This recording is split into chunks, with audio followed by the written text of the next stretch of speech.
दोस्तों जियो financial service limited की बात करें तो कंपनी ने क्वार्टर टू का रिजल्ट डिक्लेयर कर दिया है। अब इस रिजल्ट के अंदर क्या क्या कमजोरी रह गई और क्या इस बार अचीव किया कंपनी ने अच्छे से समझेंगे। इसके अलावा जियो फाइनेंशियल ने फेस्टिवल सीजन के मौके का फायदा उठा के जबरदस्त स्कीम लॉन्च की है जिसकी वजह से इनका बिजनेस तेजी से ग्रो कर सकता है। तो पूरी अपडेट क्या है उसको अच्छे से समझने की कोशिश करेंगे इस वीडियो के माध्यम से। दूसरी तरफ अगर हम रिलायंस पावर की बात करें, यहाँ पे आप देखो कि चौंकाने वाली खबर निकल के आ रही है। एक बड़ा झटका मिला है कोर्ट से अनिल अंबानी को। अनिल अंबानी के एक शेयर में देख सकते हो कि रिलायंस पावर में गिरावट हुई थी फ्राइडे को, क्योंकि लगातार माहौल निगेटिव बना हो, पुराने सारे मामले खुल के सामने आ रहे। तो क्या है आगे की संभावना, और यहाँ पे कुछ लेटेस्ट अपडेट निकल के आया जिसको भी जानेंगे इस वीडियो के माध्यम से। साथ में हम यहाँ पे ट्राइडेंट लिमिटेड को डिस्कस करेंगे, जहाँ पे देख सकते हो कि कंपनी ने एक बड़ा फैसला किया। ट्राइडेंट लिमिटेड टेक्सटाइल सेक्टर की इंडिया की एक मजबूत कंपनी है, लेकिन शेयर की प्राइस बहुत नीचे आ गई है। क्या आने वाले समय ये बेहतर कर पाएगा?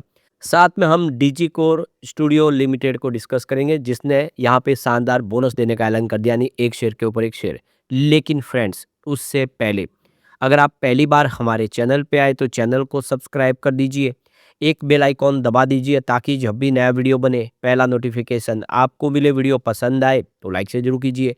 चलो फ्रेंड्स, वीडियो स्टार्ट करते हैं। मैं हूँ आपका दोस्त एसपी दवे और हमारे अपने चैनल ऑनलाइन कमाई में आपका बहुत बहुत स्वागत है। तो सबसे पहले जियो फाइनेंशियल सर्विस की बात करें तो 339 पर क्लोजिंग थी। 0.90% लगभग 1% के आसपास की गिरावट देखने को मिली। अब यहाँ पे देख सकते हो कि कंपनी ने अपना क्वार्टर टू का रिजल्ट डिक्लेयर कर दिया। इस बार कंपनी का जो रेवेन्यू है वो 981 करोड़ के आसपास रहा है, जिसमें 41.5% की ज़बरदस्त जंप देखने को मिली है। पिछले साल सेम क्वार्टर में ये 694 करोड़ के आसपास था, यानी बिजनेस में अच्छी खासी ग्रोथ देखने को मिली है। अब कंपनी के अगर इंटरेस्ट इनकम की बात करें वो 392 करोड़ के आसपास रही है, जबकि जुलाई सितंबर क्वार्टर के दौरान अगर आप देखें तो ये 205 करोड़ के आसपास थी। तो कंपनी की नेट इंटरेस्ट इनकम भी बढ़ी है।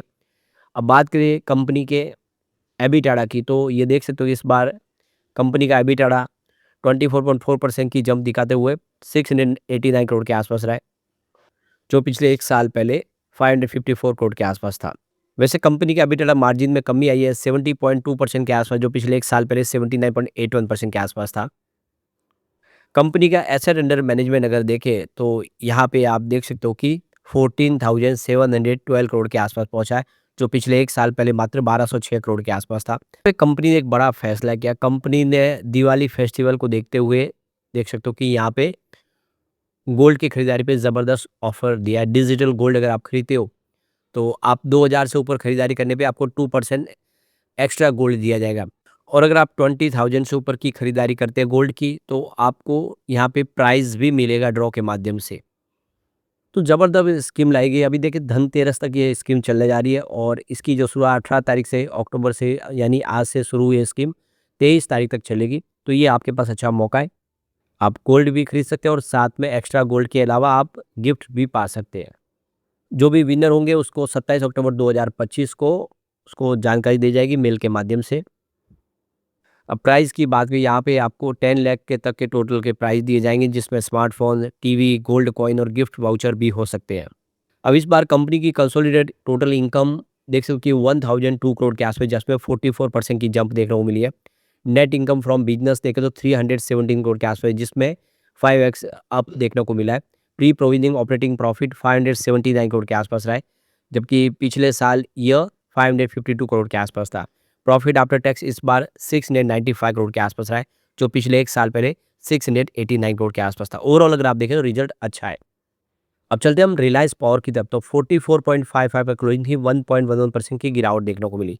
अब यहाँ पे जो बड़ी अपडेट निकल के आ रही है, रिलायंस पावर ने एक्सचेंज को जानकारी दी है कि उनकी जो स्पेशल विंडो यहाँ पे खोली गई है शेयर ट्रांसफ़र करने के लिए। जो फिजिकल शेयर जिनके पास है वो इस विंडो के माध्यम से उनको डिजिटल रूप से ट्रांसफ़र कर सकते हैं। तो उनके जो शेयर ट्रांसफ़र एजेंट है उन्होंने ये व्यवस्था शुरू किया के-फिन टेक्नोलॉजी की तरफ से, जिसमें वो जितने भी आपके फिजिकल शेयर है वो सारे आप कन्वर्ट कर सकते हैं। तो यहाँ पे देखो कि शेयर ट्रांसफ़र एजेंट की तरफ से सुविधा दी जा रही है। जल्द से जल्द आप इसका फ़ायदा उठाना चाहिए। एक जो बड़ा झटका अनिल अंबानी को लग गया है, तो अनिल अंबानी कंपनी के जो सीनियर मैनेजमेंट में देखें अशोक पाल, उनको दिल्ली हाई कोर्ट में जो उन्होंने पीएलए लगाई थी उस पीएलए को खारिज कर दिया गया है।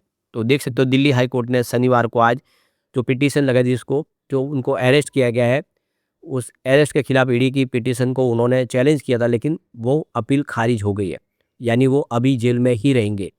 तो पटियाला हाउस कोर्ट ने उनकी पीएलए को रिजेक्ट कर दिया है। तो 11 अक्टूबर को देख सकते हो कि अशोक पाल को अरेस्ट किया गया था, जो चीफ फाइनेंशियल ऑफिसर थे रिलायंस पावर के अंदर।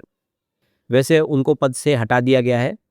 उनके ऊपर मनी लॉन्ड्रिंग का केस लगा है और इसके अलावा उन्होंने फेक जो बैंक गारंटी दिया वो भी केस उनके ऊपर लग गया। तो अनिल अंबानी की कंपनी अभी जो नई रिसेंटली आप देखें स्टोरेज बैटरी है, स्टोरेज के लिए प्रोजेक्ट लिए जिसमें सरकारी टेंडर उन्होंने प्राप्त किया, उसमें जो बैंक गारंटी थी वो फर्जी निकली है। तो ये इल्ज़ाम है अशोक पाल पे लगा है कि उन्होंने सारी व्यवस्था की थी।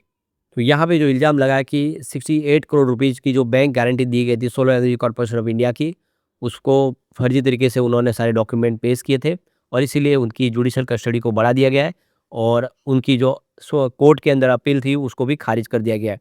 तो एक तरह से देखें तो ये एक झटका है अनिल अंबानी के लिए भी।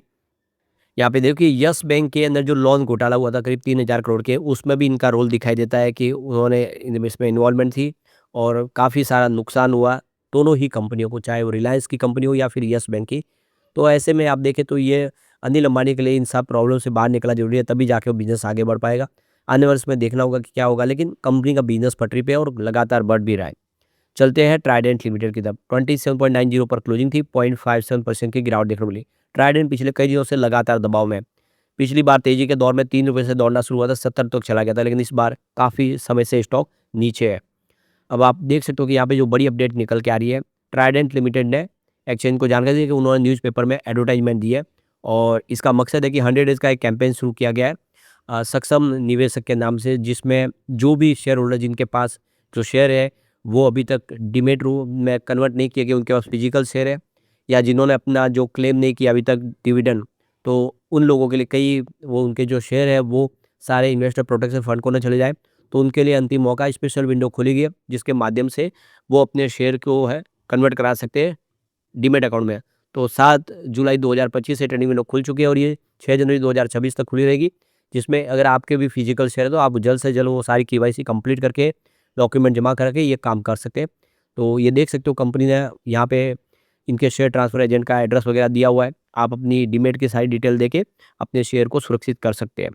यहाँ पे हमारे सामने नया शेयर होल्डिंग पैटर्न आ चुका है। सितंबर में अगर आप देखें तो प्रमोटर की होल्डिंग अनचेंज है 73.68 के पास और कोई भी गिरवी से नहीं, सबसे अच्छी बात है। एफआई की होल्डिंग शानदार बढ़ी है, जून में 2.98% की होल्डिंग थी जो सितंबर में 3.05% हुई है, यानी इस गिरावट का फायदा उठाया गया, स्टॉक नीचे है तो एफआई ने जम के खरीदारी कर लिया। डीआई ने भी अपनी होल्डिंग बढ़ा दी है, आप देखें 0.12% के आसपास होल्डिंग थी जून में जो सितंबर क्वार्टर में 0.13% हो चुकी है। म्यूचुअल फंड ने भी अपना निवेश बढ़ाया, 0.11% की होल्डिंग थी जून क्वार्टर में जो सितंबर में 0.12% हो चुकी है। तो एफआई डीआई म्यूचुअल फंड सब ने खरीदारी की है। तो होल्डिंग किसकी कम हुई है, वो है जनरल पब्लिक की। 23.21% की होल्डिंग थी जून में जो सितंबर में घट के 23.14% के आसपास आ गई। यही सारा है कि स्टॉक यहाँ से आने वाले में बेहतर करता हुआ दिखाई दे सकता है। ऐसे में बिना चिंता के इसमें आपको लॉन्ग टर्म का नजरिया देखना चाहिए। ये स्टॉक वाकई में अच्छा लग रहा है, स्टॉक कंपनी का बिजनेस लगातार बढ़ रहा है। चलते हैं अब हम डीजी कोर स्टूडियो लिमिटेड की तरफ। तो यहाँ पे कंपनी ने बोनस देने का ऐलान कर दिया। फ्राइडे को वैसे स्टॉक में कुछ गिरावट हुई है, 147 पर क्लोजिंग थी जहाँ पे 0.77% की गिरावट देखने को मिली। अब कंपनी 1:1 के रेशो में बोनस शेयर देने जा रही है और आप देखें 30 सितंबर 2025 को इसका ऐलान किया गया था। तो इसकी रिकॉर्ड डेट आ चुकी है 24 अक्टूबर 2025 रिकॉर्ड डेट। इसका मतलब ये है कि जिन शेयर होल्डर के पास 24 अक्टूबर 2025 तक शेयर होंगे वो सारे एलिजिबल होंगे, उनको एक शेयर के ऊपर एक शेयर कंपनी का मिल जाएगा। तो बिल्कुल एक अच्छा मौका है। आप देखें वीएफएक्स का काम करने वाली ये कंपनी है, बिजनेस काफ़ी अच्छा ग्रो कर रहा है। ऐसे में आने में ये बेहतर करता हुआ दिखाई दे सकता है। लेकिन फ्रेंड्स, कोई भी इन्वेस्टमेंट करने से पहले अपने फाइनेंशियल एडवाइजर से एडवाइस ले ले या अपने खुद का रिसर्च करें, क्योंकि मैंने वीडियो आपके एजुकेशनल पर्पज के लिए ही बनाया। वीडियो पसंद आए तो लाइक से जरूर कीजिए और चैनल को सब्सक्राइब कर दीजिए। Thank you friends.